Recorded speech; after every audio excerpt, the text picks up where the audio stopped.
Könnt ihr euch vorstellen, dass auf unserem Planeten Hunderttausende von Menschen leben, die nicht wissen, was Elektrizität und Internet sind? Sie verlassen sich nur auf die Sonne und das Feuer. Sie brauchen weder Kleidung noch Geschäfte, nur die Häute von Tieren und die Zähne ihrer Feinde. Aber verlorene Touristen können sie genießen. Wilde Stämme wie die Yanomami existieren noch, auch jene, die Rockefellers Sohn aßen. Am Ende stelle ich sogar die Typen vor, die den Sohn von Rockefeller gegessen haben, der sich in Neuguinea einen Nervenkitzel gönnen wollte. Und ich fange mit der Gruppe verwandter indianischer Stämme, den Yanomami, an, die in den Amazonas-Dschungeln von Brasilien und Venezuela leben. Sie sind bekannt für ihre Isolation von der Außenwelt und zählen etwa 35.000 Menschen. Verteilt auf etwa 200 Dörfer mit 50 oder 300 Bewohnern in jedem. Diese Stämme bauen ihre Gemeinschaften auf der Grundlage von Verwandtschaftsbeziehungen und Ehen zwischen Familien auf. Sie leben im Dschungel, wo sie einen halbnomadischen Lebensstil führen, Landwirtschaft betreiben und jagen. Ihre Kleidungskultur basiert auf Minimalismus wegen des heißen Klimas.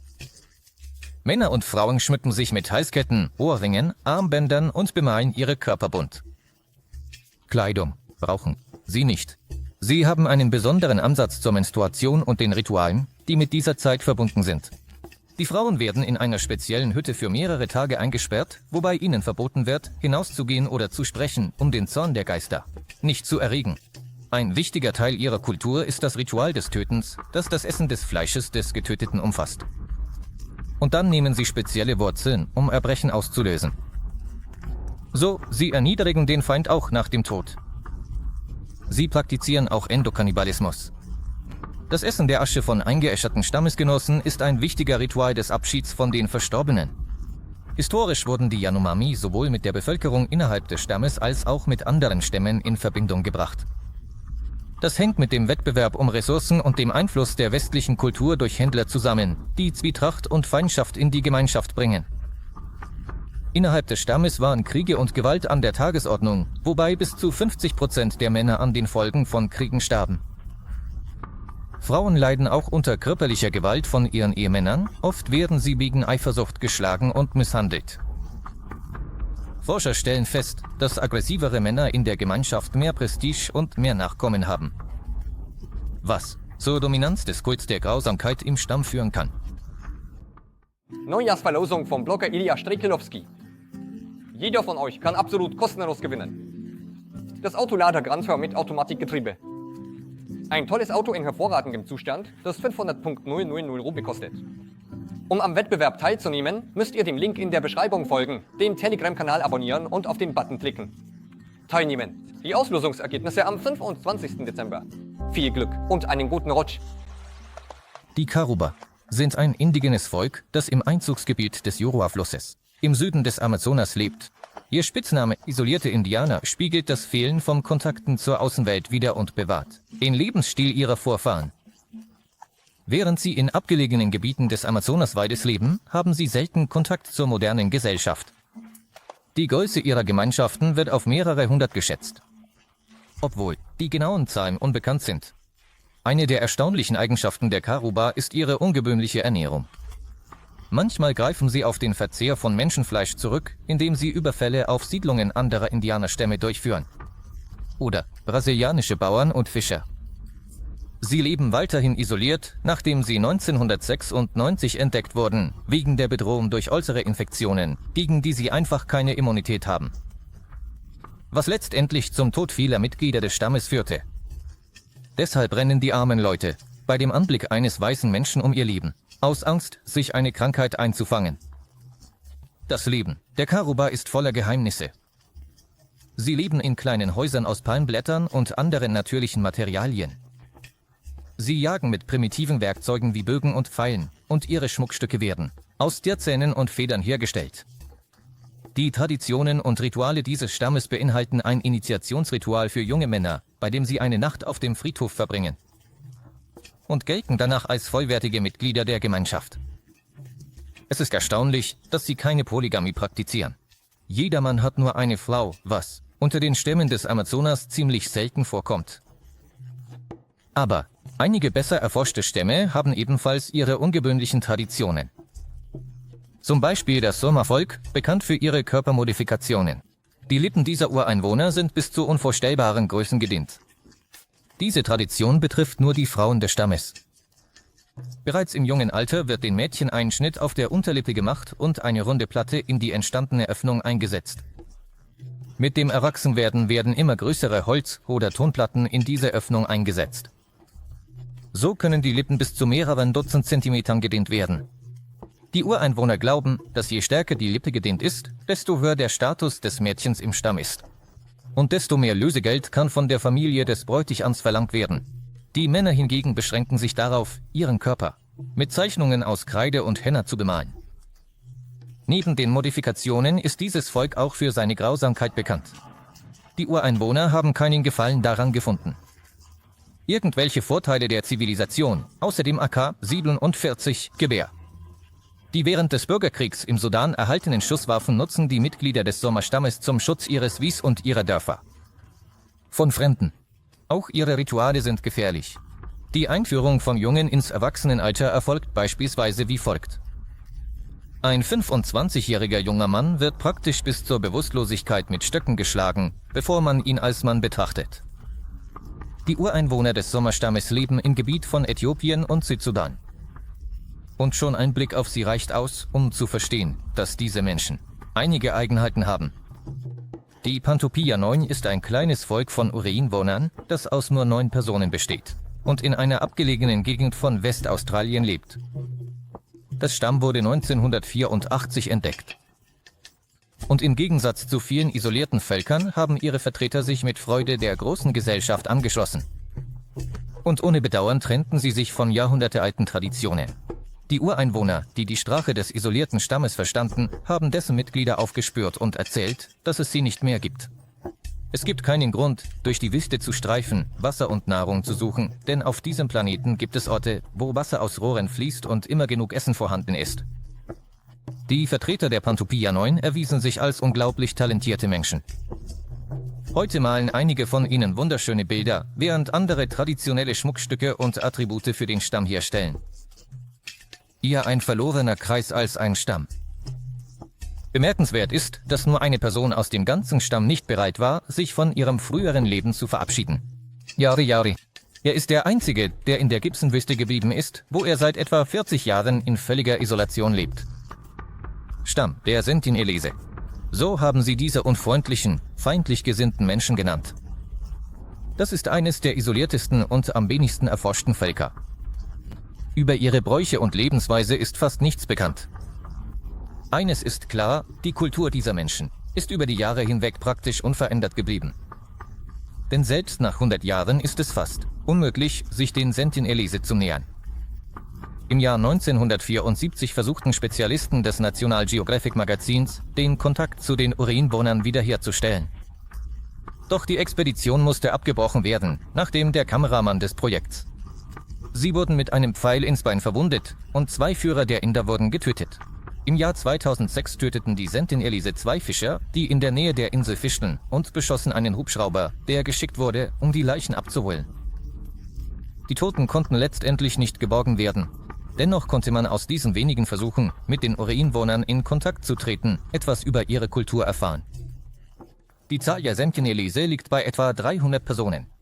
Sie nutzen Feuer, können Kanus bauen und Körbe flechten.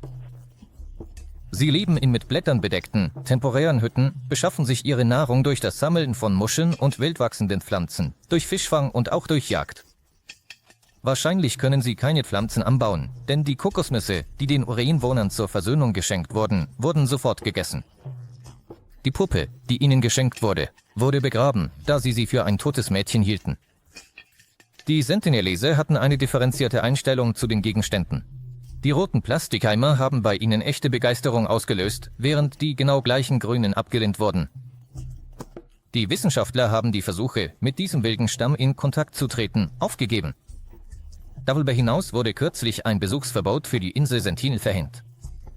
Die indische Regierung versucht, die Ureinwohner vor dem unvermeidlichen Tod zu schützen, der mit verschiedenen Viruskrankheiten verbunden ist. Über einen langen Zeitraum hinweg haben Wissenschaftler und Forscher versucht, Kontakt zu den Mitgliedern des Yaraba-Stammes herzustellen. Doch jeder Versuch war erfolglos. Sogar Geschenke in Form von Stoffen und Lebensmitteln, die am Ufer hinterlassen wurden, halfen nicht. Die Ureinwohner warfen sie einfach wieder zurück ins Meer. In den 1970er Jahren gelang es jedoch, Kontakt zu den Ureinwohnern herzustellen. Sie begannen, die Säcke mit Reis anzunehmen und erlaubten schließlich sogar den Fremden, in ihr Gebiet einzutreten. Aber anscheinend war es umsonst. In der Mitte des letzten Jahrhunderts wurden Straßen durch das Gebiet der Ureinwohner gebaut, die das Verwaltungszentrum der Insel mit abgelegenen Siedlungen verbinden.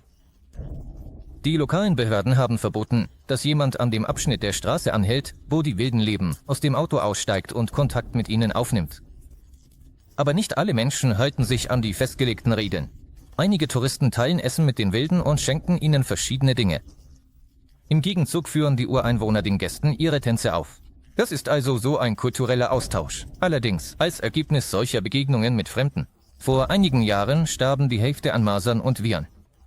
Die Yarawa leben noch auf den Inseln, gegen die die Wilden keine Immunität hatten. Heute leben die Yarawa immer noch auf den Inseln.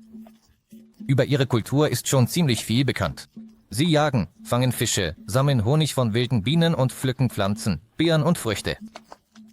Sie schützen auch sorgfältig ihre Kultur und lehnen jeglichen Fortschritt strikt ab. Von jeglichem Fortschritt.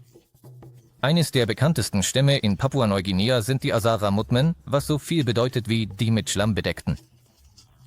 Ihr markantes Merkmal sind die furchterregenden Masken auf dem Kopf, die aus Ton gemacht sind. Über lange Zeit haben die Asara Mutmen ihre Körper mit Schlamm bestrichen. Sie trugen tonartige Masken und machten Bambusfinger, um wie böse Geister auszusehen. Die Legende des Stammes besagt, dass sie einst von einem anderen Stamm besiegt wurden und gezwungen waren, zum Fluss Asara zu fliehen und sich dort im Wasser zu verstecken. Als die Nacht hereinbrach, kamen die Flüchtenden aus dem Wasser, sich umschauen.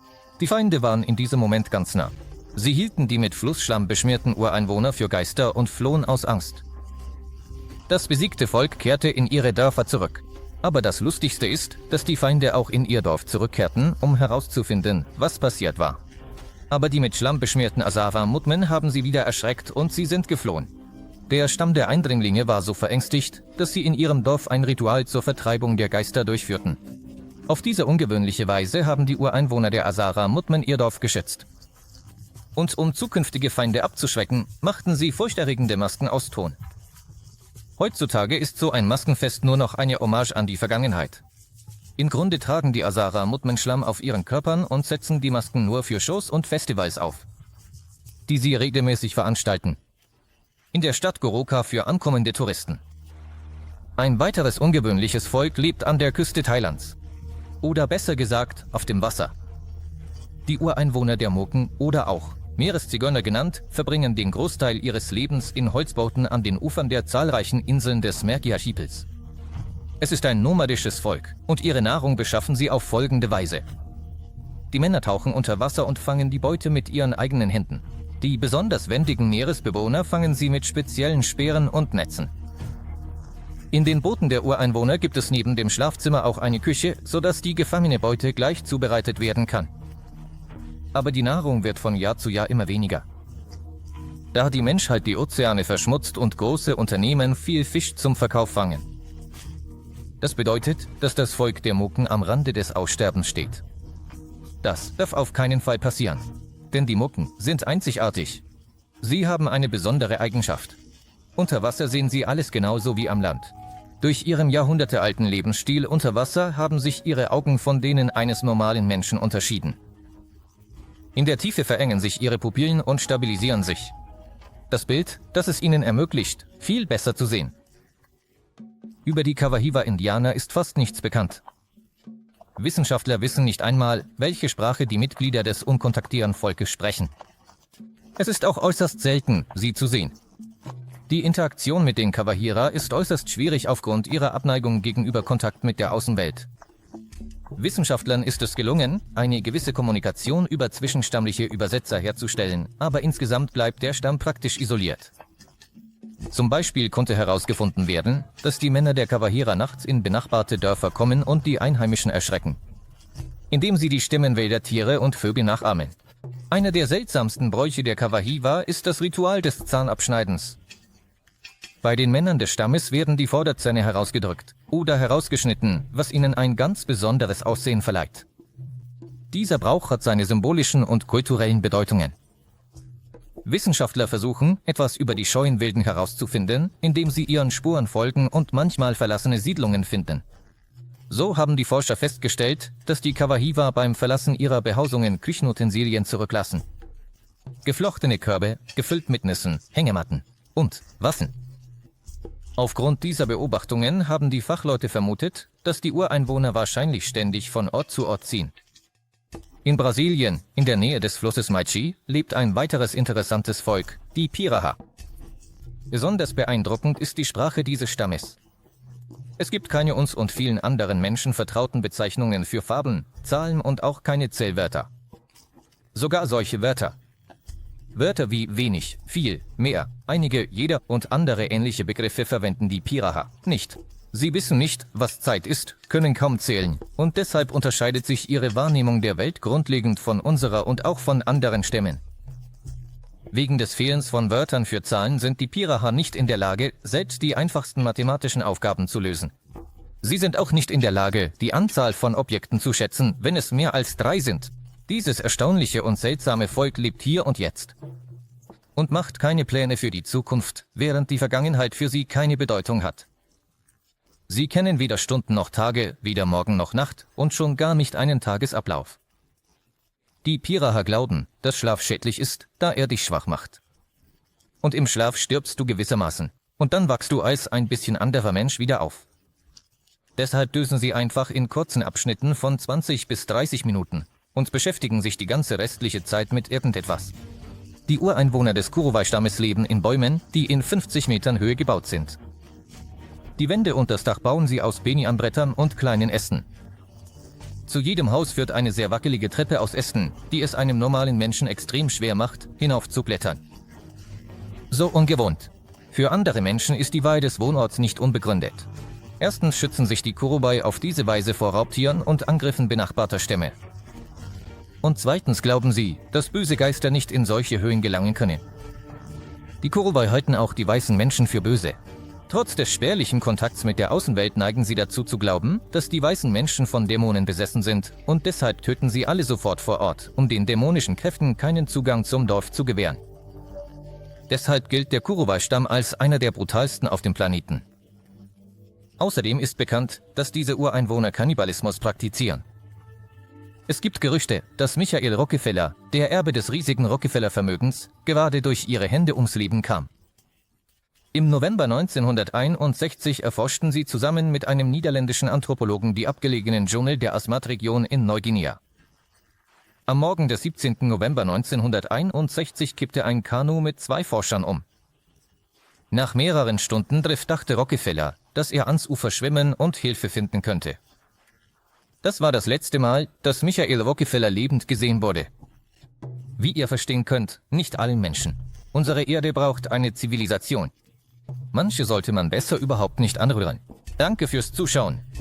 Gebt einen Daumen hoch, wenn euch das Video gefallen hat, abonniert den Kanal und bis zum nächsten Mal in den kommenden Videos. Tschüss.